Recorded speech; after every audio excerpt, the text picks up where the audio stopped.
આ સીએ સાથે જોડાયેલા 10 મુદ્દા વિશે તમારી સાથે વાત કરીશું।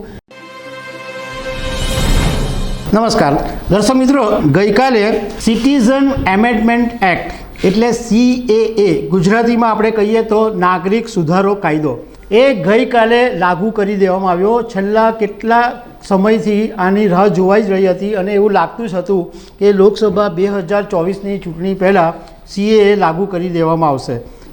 અમે આ CAA સાથે જોડાયેલા 10 મુદ્દા વિશે તમારી સાથે વાત કરીશું।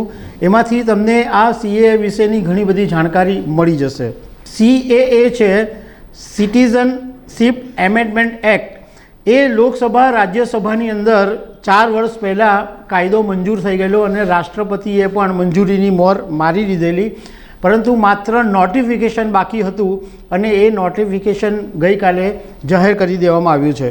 હવે સૌથી પહેલાં એ મુદ્દાની વાત કરીએ કે આ જે સિટીઝનશીપ એમેન્ડમેન્ટ એક્ટ છે CAA, એ સૌથી પહેલાં 2016ની અંદર લોકસભામાં બિલ રજૂ કરવામાં આવ્યું હતું અને એ વખતે લોકસભાની અંદર આ બિલ પાસ થઈ ગયું હતું, પરંતુ રાજ્યસભાની અંદર બિલ પાસ નહોતું થયું અને એ બિલ અટકી ગયું હતું।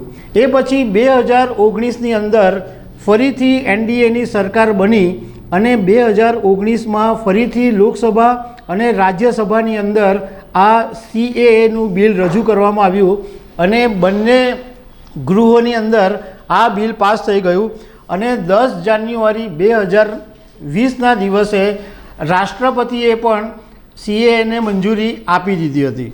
હવે જ્યારે 2019ની અંદર લોકસભા અને રાજ્યસભાની અંદર બિલ પસાર થઈ ગયું, એ વખતે શરૂઆતની અંદર દેશની અંદર CAAની સામે ભારે વિરોધ શરૂ થયો હતો, ખાસ કરીને આસામ, ત્રિપુરા અને તમને ખ્યાલ હશે કે દિલ્હીની અંદર શાહીન બાગ પર જે ધરણા કાર્યક્રમો થયેલા અને હિંસા પણ થઈ હતી, તે વખતે લાંબા દિવસો સુધી શાહીન બાગ ઉપર ધરણા ચાલ્યા હતા।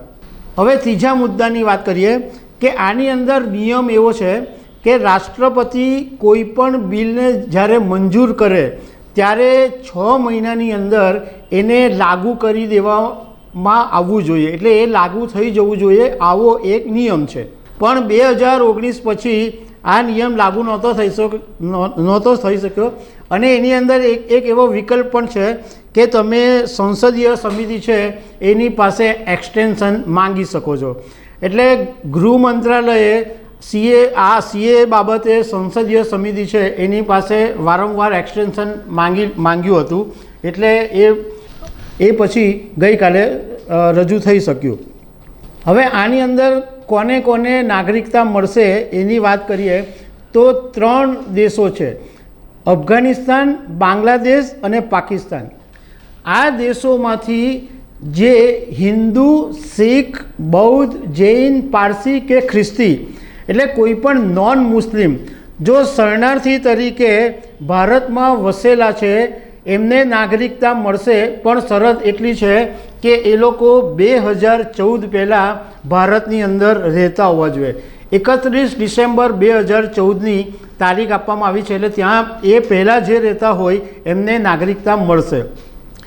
આની અંદર ક્લિયર કટ એ વાત છે કે કોઈ પણ મુસ્લિમ બીજા દેશમાંથી આવીને શરણાર્થી તરીકે રહ્યા હોય તો એમને નાગરિકતા નહીં મળે, કારણ કે તે વખતે ભારત સરકારે એટલે મોદી સરકાર એવી દલીલ કરી હતી કે મુસ્લિમ બહુમતી વસ્તી ધરાવતા અનેક દેશો છે, તો અહીંયા આગળ અમે જે હિન્દુઓ કે જે બીજા દેશોની અંદર માઇનોરિટી તરીકે રહે છે અને એમની પર જે અત્યાચારો થયા છે એમને અમે નાગરિકતા આપીશું। હવે 5મો મુદ્દો એ છે કે સરકારે આખી જે આ પ્રક્રિયા છે એને ઓનલાઈન બનાવી દીધી છે, એટલે જે શરણાર્થીઓ અહીંયા ભારતમાં વસેલા છે એમણે ઓનલાઈન અરજી કરવી પડશે અને મોબાઈલ ઉપર પણ અરજી કરી શકશે।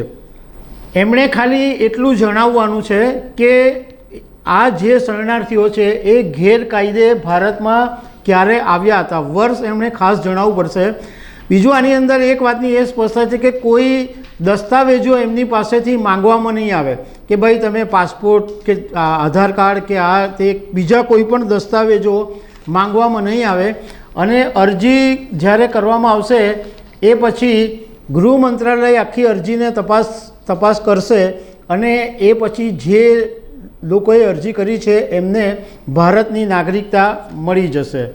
સરકારે 9 રાજ્યોના કલેક્ટર અને લગભગ 30થી જેટલા વધારે મામલતદારોને સત્તા આપેલી છે અને 1 એપ્રિલ 2021થી 31 ડિસેમ્બર 2021 સુધીમાં અત્યાર સુધીની અંદર 1414 નોન મુસ્લિમોને ભારતની નાગરિકતા આપી દેવામાં આવી છે. એની અંદર ગુજરાત, રાજસ્થાન, છત્તીસગઢ, હરિયાણા, પંજાબ, મધ્યપ્રદેશ, ઉત્તર પ્રદેશ અને મહારાષ્ટ્ર આટલા વિસ્તારોની અંદર જે લોકો ગેરકાયદે વસેલા હતા એમને નાગરિકતા આપી છે.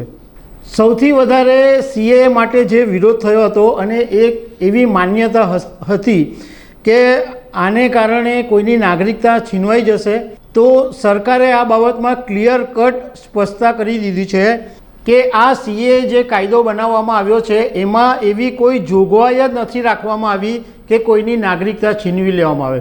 તો એનો મતલબ એમ થયો કે કોઈની પણ નાગરિકતા છીનવાઈ જવાની નથી.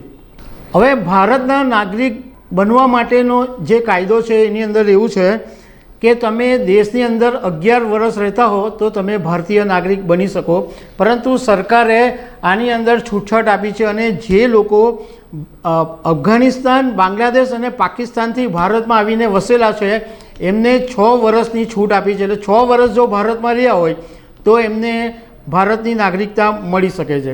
હવે 9મો મુદ્દો એ છે કે નોર્થ ઇસ્ટની અંદર આ જે શરણાર્થીઓ છે એ ત્યાં જઈને શું કામ વસેલા છે?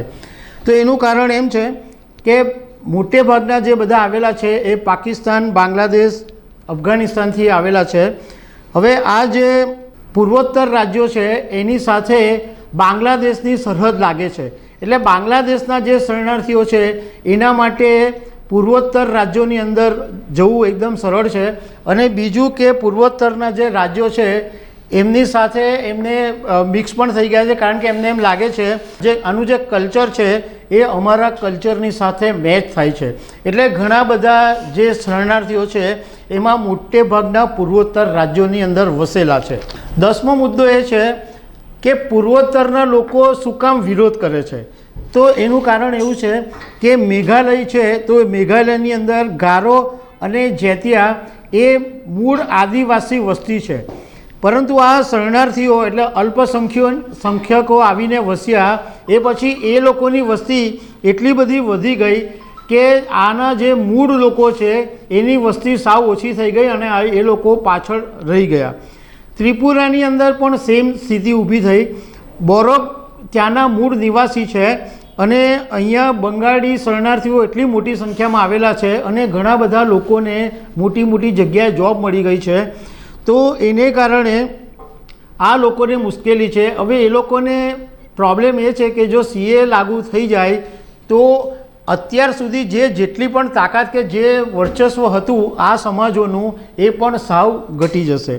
તો દર્શક મિત્રો, સીએ વિશે થોડી ઘણી જે વાત શેર કરવાની હતી તે શેર કરી. અમે આવી અનેક વાતો સાથે અમે તમને મળતા રહીશું. Thank you very much.